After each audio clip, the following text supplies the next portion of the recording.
Welcome to my review of Walltown Wonders. Remember those films and TV series where people used to live in walls? Well, now you can experience that from the giant side.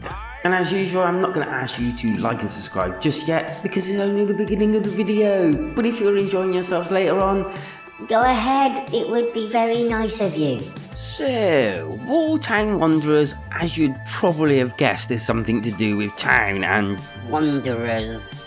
First up, this game is completely done in MR, mixed reality, which means it's only for the 3 and 3S. So basically the story is quite light, as in to say, there are a bunch of small people living in your walls and you're helping them make the transaction to your living room? Huh? At its core, Walltown Wonders is basically a city building management type game. But just like most other city building games, it is a little slow at the beginning. But don't worry, it does get a lot better and there's a lot more things that you can do, build, and there's even little mini games. And within building all your buildings, there's also quite a bit of resource management to be dealt with. In order to build buildings, you're needing different resources like food, wood and the like. And these are gathered by building mines, which you have to go into and sort of like direct the miner in the directions of doing the actual mining stuff. And then there's the farm where you get to farm things. Each of these different buildings can also be upgraded as well so that they're bigger and give more resources. Things like food, you'll have to grow yourself by planting it, watering it, and then harvesting it. And then off you go building more buildings. One of the biggest complaints I actually have about this game, and I'm not quite sure whether it's right or not, but when it's asking you to build walls, it wouldn't let me just put them where I wanted to. I had to put them where it let me put them, which was a little bit awkward because I don't live in a very large house. Also, some of the resources you have to wait quite a long time in order for them to replenish themselves. Which means when you're done with the game for the night, you have to go back in the morning or the next day in order to harvest more resources. I have now played it for a fair few hours and unlocked quite a few different mini games, shall we say. Some of them are like fishing, there's a diving one, there's one where I crashed a plane several times.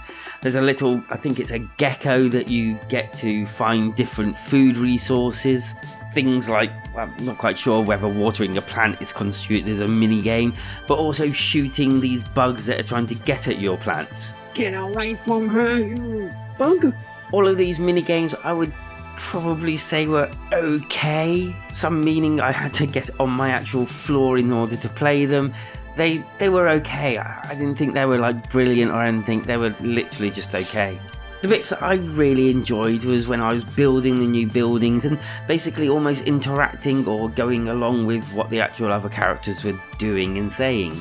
But I will say that the further on you play, it does get a little bit grindy at places. And although this didn't feel too bad because of the setting, how you actually play the game, it still kind of like just started to grate a little bit here and there. So I think there's definitely going to be a point where you're just going to go, I'm done, and walk away from it. And to which this is, I hope they bring out some DLC to bring some more buildings out or maybe advance with the story or something like that. Graphics and sound. The actual graphics looked really, really good. I like getting up close to these characters, seeing the expressions on their faces. The newspaper in the cafe or the restaurant, you could actually see like the newspaper and sort of like a clipping on it, like an article or something. That, for want of a better word, kind of blew me away.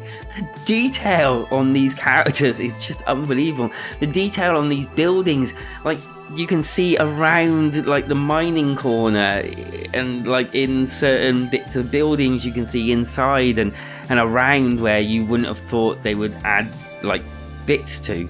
Sound wise, that was okay. It was a little bit disappointing that there weren't actual speech.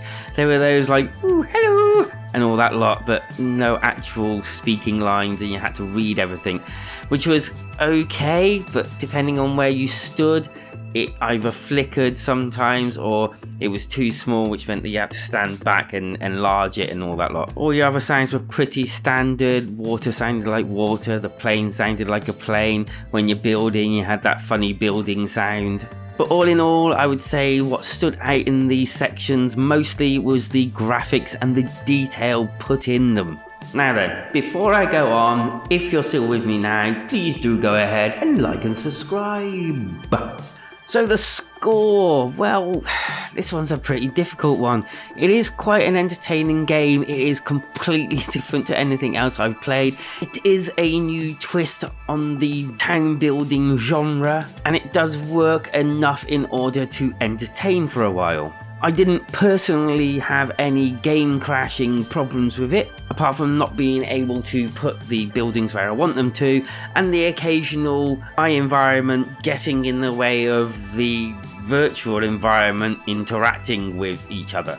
And I think that means that Walltown Wanderers deserves a 7 out of 10. It is not quite perfect, but it's not so bad that it's not entertaining. See ya!